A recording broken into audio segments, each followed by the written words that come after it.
ఇటలన్నా మీకు కూడా విజ్ఞప్తి ఒకటి ఏంటంటే కొందరు అనవసరంగా మన మధ్యలో ఇబ్బంది క్రియేట్ చేయడానికి ప్రయత్నం చేస్తున్నారు. మీరు కూడా అది కొంచెం గమనిస్తే బాగుంటుందనేసి నేను తెలియజేసుకుంటున్నాను. మొన్న ఎంపీగా మీరు పోటీ చేసినప్పుడు అందులో ఈటల రాజేంద్రన్న కేంద్ర ప్రభుత్వంతో మాట్లాడుతుండే, మేము ఇక్కడ రాష్ట్ర ప్రభుత్వానికి సంబంధించి ఏవైతే ఎన్ఓసీలు తీసుకొని రావాలనో ప్రతి ఒక్కటి కూడా దగ్గరుండి అది రైల్వే అధికారులతో కూడా చర్చించి వాటిని కూడా ముందుకు తీసుకుపోతున్నాం. ఇక్కడ ముఖ్యంగా ఏంటంటే మీకు ఒక చిన్న ఉదాహరణ చెప్తా, ఎక్కడ కూడా ఒక ఇల్లు గాని ఒక ప్రాపర్టీ గాని డ్యామేజ్ కాకుండా ముందుకు తీసుకుపోవాలనేదే నా సంకల్పం. ఇవాళ ఈ యొక్క ఆర్యూబీ కింద ఒక్క ప్రాపర్టీ కూడా మనకు నష్టం జరగట్లేదు. అదేవిధంగా మనం ఏదైతే వాజ్పేయి నగర్ లో త్వరలోనే పని ప్రారంభించుకునే బ్రిడ్జ్ దగ్గర కూడా మనకు ఇంతకుముందు 132 ఇండ్లు పోయే పరిస్థితి ఉండే, ఇప్పుడు కేవలం 8 అంటే 8 ఇండ్లు పోయే పరిస్థితికి తీసుకొచ్చినాం.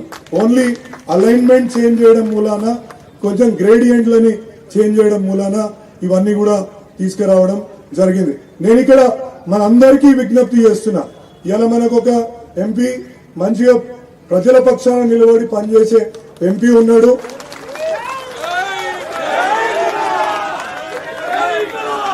ఎప్పుడు అందుబాటులో ఉండే నేనున్నా.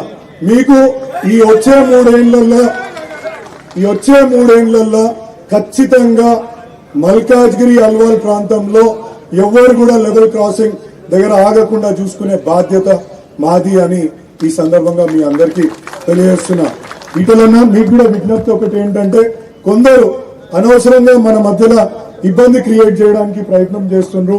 మీరు కూడా అది కొంచెం గమనిస్తే బాగుంటుందనేసి నేను తెలియజేసుకుంటున్నాను. మొన్న ఎంపీగా మీరు పోటీ చేసినప్పుడు పార్టీలకు అతీతంగా చాలా మంది బీఆర్ఎస్ నుంచి కూడా చాలా మంది మీకు ఓటేసిన సందర్భం, మీకు 4 లక్షల మెజారిటీ కూడా ఈ ప్రాంత ప్రజలు మీకు అందరికీ ఇచ్చిండ్రు. అంటే అందులో ప్రతి ఒక్కరికి భాగస్వామ్యం ఉంది.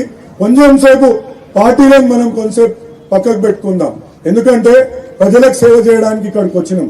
ఎవరు ఈగోనో ఎవరిది నేను ముందుండి చేస్తున్నానా నేను వెనుక ఉండి చేస్తున్నానా అనేది కాదు. ఇక్కడ రైల్వే ఆఫీసర్స్ కి నేను వాళ్ళ దగ్గర పోతే చాలు, మీకేం కావాలి సార్, మీకేం పని చేపడతారు చెప్పండి, అది ఇస్తామన్నారు. మీకు ఉదాహరణకు భూదేవి నగర్ రైల్వే స్టేషన్ కి మనకు ఒక్క సైడే మనకు అక్కడ మనకు గేట్ ఉంటుండే, అక్కడికే ఎంట్రీ ఒక్కటే. ఇక్కడ ఆలోచించాలా, ఈడ ఇద్దరి మధ్యలో చిచ్చు పెట్టుకుంటే మన పనులే ఖరాబ్ అవుతాయి. దయచేసి మీరు గమనించుకోవాల్సిందిగా కోరుతున్నా మీకు. ఎందుకంటే ఇప్పుడు ఒక వారం కింద 10 రోజుల కింద బీజేపీ వాళ్ళు ఒక ప్రెస్ కాన్ఫరెన్స్ పెట్టి ఎమ్మెల్యే కంట్రిబ్యూషన్ ఏంటి అని అడుగుతారు. అంటే నేను కొట్లాడ పెట్టుకోనికి రాలే, మాకు ఈటలన్న అంటే చాలా గౌరవం, తండ్రితో సమానం. ఇప్పుడు రాగానే ఆయన కాలు మొక్కే నేను పక్కకు కూర్చున్నా. అంటే కొందరు చిచ్చుపెట్టే కార్యక్రమాన్ని ఇక్కడ తెరలేపుతుండ్రు కాబట్టి దాన్ని గమనించాలి. ఎమ్మెల్యే కంట్రిబ్యూషన్ ఏంది అని అడుగుతారు వాళ్ళు. ఎమ్మెల్యే కంట్రిబ్యూషన్ ఎన్ఓసీలకు ఎవరు తిరిగిండ్రు, స్టేట్ గవర్నమెంట్ లో ఎన్ఓసీలకు కానీ వాళ్ళకి ఎంత ఫండ్ అవుతుంది కానీ మన రెవెన్యూ డిపార్ట్మెంట్స్ తోటి ఎంత జాగబోతుంది, అలైన్మెంట్ కోసం కూడా వాళ్ళందరు అధికారులతోటి కూర్చొని సమన్వయపరిచి వాళ్ళకి ఒక్క ఇండ్లు పోకుండా జాగ్రత్తగా ముందుకు తీసుకుపోతున్నా గుర్తించాల్సిందిగా కోరుతున్నాను. అంతే, ఇక్కడ ఎవరికో మెడల్స్ వేయాలా మాకు అవసరం లేదు. ఇప్పుడు నాకు కానీ నాకంటే ఎక్కువ అనుభవజ్ఞుడు, మాకు బిజినెస్ లో ఒక మార్గదర్శకము, అదేవిధంగా పొలిటికల్ గా కూడా మేము ఆదర్శంగా తీసుకునే మాకు ఈటల రాజేంద్రన్న తోటి మాకేం ఇష్యూస్ కాదు. మీరు దయచేసి ఒక్కటి గమనించుకోవాలి, లోకల్ గా ఉన్న మీరు మనం ఒక మంచి కార్యక్రమం చేసుకోవాలనుకున్నప్పుడు అందరి కంట్రిబ్యూషన్స్ ని ఒక్కసారి గమనించాల్సిందిగా కోరుతున్నాం. మీరు చెప్పుకోండి, ఈటలన్ననే తీసుకొచ్చిండు, మాకు సంతోషం, మేము ఏమనము, మేము తప్పకుండా దాన్ని ఒప్పుకుంటాం. మీరు చెప్పుకోండి, కానీ మేము కంట్రిబ్యూషన్ చేసినప్పుడు మాత్రం మేము కూడా తప్పకుండా దాన్ని మేము కూడా ఏం కంట్రిబ్యూట్ చేస్తున్నామో మేము కూడా అక్కడ తప్పకుండా చెప్తామని చెప్పేసి ఈ సందర్భంగా మీకు అందరికీ కూడా చెప్తున్నాను.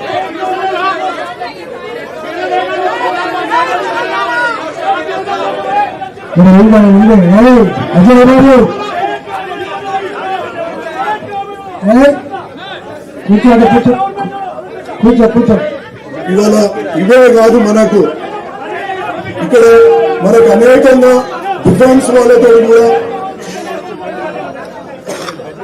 తప్పేం చెప్పినావు భయ్, ఈటలన్నా తెచ్చింది కానీ అప్రిషియేట్ చేయండి అనే చెప్తున్నాం.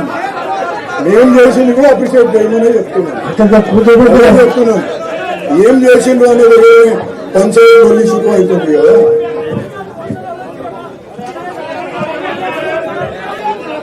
శ్రీధరన్న కూర్చోండి, శ్రీధరన్న కొంచెం సేపు అన్న, కొంచెం సేపు ప్లీజ్. ఇంకొకటి ఇక్కడ చెప్పాల్సింది ఏంటంటే ఇవే కార్యక్రమాలు కాదు, మనకు రామకృష్ణాపురం రైల్వే బ్రిడ్జ్ కట్టుకోవాలా, రాష్ట్ర ప్రభుత్వాన్ని కూడా దాన్ని ఒప్పించి ఒక 210 కోట్లతోటి ఆ ప్రాజెక్ట్ కి కూడా మనం ఇవాళ త్వరలోనే శంకుస్థాపన చేసుకుంటామనేసి మీకు తెలియజేసుకుంటాను. ఇదే కాకుండా మనకు మన డిఫెన్స్ వాళ్ళతోటి ప్రత్యేకంగా మన ఏఓసి సెంటర్ లో అనేక ఇబ్బందులు ఎదురవుతున్న మాట మీ అందరికి తెలుసు. మనం అక్కడ కూడా ఒకటి ఏఓసి రోడ్ ని ఆల్రెడీ టెండర్ ప్రాసెస్ కంప్లీట్ అయిపోయింది. ఆ టెండర్ ప్రాసెస్ ని కంప్లీట్ చేసుకొని అది కూడా త్వరలోనే దాని పనిని ప్రారంభించుకుంటాం.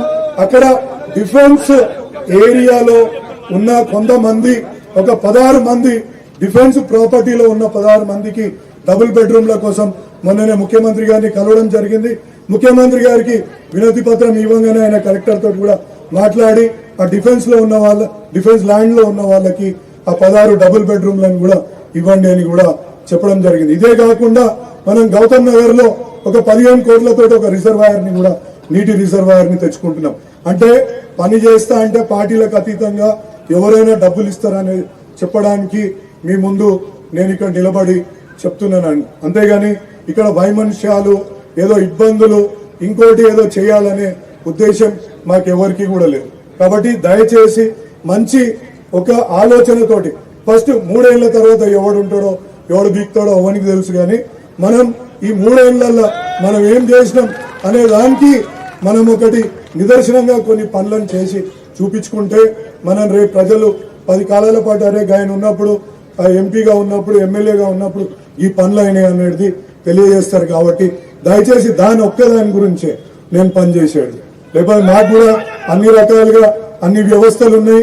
ఏ రకంగా ఇబ్బందులు, ఏ రకంగా మంచిగా ఏ రకంగా పోవాలనేది కూడా మాకు కూడా విచక్షణ ఉంది. కాబట్టి ఇంకొకటి I request railway officials also. Yesterday I spoke to your source. నేను చాలా సందర్భాల్లో ప్రధానమంత్రి కార్యక్రమాలలో కూడా నేను చూస్తుంటాను. ఆయన లోకల్ సర్పంచ్ కూడా అక్కడ కూర్చోబెట్టుకుంటాడు ఆయన పక్కకి. అది ఆయన గౌరవం అని నాకు కూడా తెలుసు. మా ఈటల రాజేందర్ అన్న కూడా గొప్ప మనసున్న వ్యక్తి, మా బీఆర్ఎస్ పార్టీ నుంచే బీజేపీకి వచ్చిన వ్యక్తి. కాబట్టి తప్పకుండా మా యొక్క ఆవేదనని మా యొక్క బాధని ఆయన కూడా తెలుసుకుంటాడు. ఇక ముందు కూడా మాకు చేయి పట్టుకొని మాకు ప్రతి ప్రాజెక్టులో ముందుకు తీసుకుపోతాడని ఏమన్నా సభాముఖంగా అన్న మా వల్ల ఏమైనా ఇబ్బందులు ఉంటే క్షమించాలని కూడా. ఎందుకంటే మీరు మా నాన్నతో సమానుడు అన్న. నేను మా నాన్నని ఎంత గౌరవించుకుంటున్నా మిమ్మల్ని కూడా అంత గౌరవించుకుంటాను. కాబట్టి నేను ఆయన కూడా సభాముఖంగా ఏదన్నా అంటే మా వాళ్ళ ఆక్రోశాన్ని కూడా ఒకసారి మీరు గమనించాలా. ఎందుకంటే ఒకరు అంటారు వీళ్ళు ఏం కంట్రిబ్యూషన్ ఉంది, ఇంకోళ్ళు అంటారు ఇంకోటి ఏదో పెట్టుకుంటారు. మనం సమానంగా చేసుకుందాం భయ్. నా డబ్బా నేను కొట్టుకుంటా, మీ డబ్బా మీరు కొట్టుకుంటాం, తప్పేమున్నది. ఇప్పుడు ఎవరు చేస్తుండ్రు అనేది కంటికి స్పష్టంగా కనిపిస్తున్నప్పుడు మీరు నాయకులది అదేవిధంగా కార్యకర్తలది ఆక్రోశాన్ని ఒకసారి గమనించాలి. ఎందుకంటే ఇది వన్ ఆఫ్ ఇన్సిడెంట్ కాదు, ఇది రిపీటెడ్ గా జరుగుతున్నప్పుడు మా మధ్యలో విభేదాలు వచ్చే అవకాశం ఉంటుంది. కాబట్టి మీకు ఇది ఒక రిక్వెస్ట్. ఇక్కడ ఉన్న ప్రతి ఒక్క ఇయ్యాలేందో మా అన్న మా పెద్దన్న నా మీదకి ఎగురుతున్నాడు. నేను చిన్నప్పటి నుంచి ఒక ఫ్రెండ్ ఉండే అట్లా మనకు ఇక్కడ ఇష్యూ కాదన్న, మన మధ్యలో కాదు. ఓకే ఇప్పుడు మళ్ళీ మాట్లాడుతున్నాను. నేను అనేది ఒకటే, ఇప్పుడు మనం ఇది దూరం పెంచుకుందామా మల్కాజ్గిరిని డెవలప్ చేసుకుందామా అనేది ఒక్కసారి ఆలోచించుకోండి.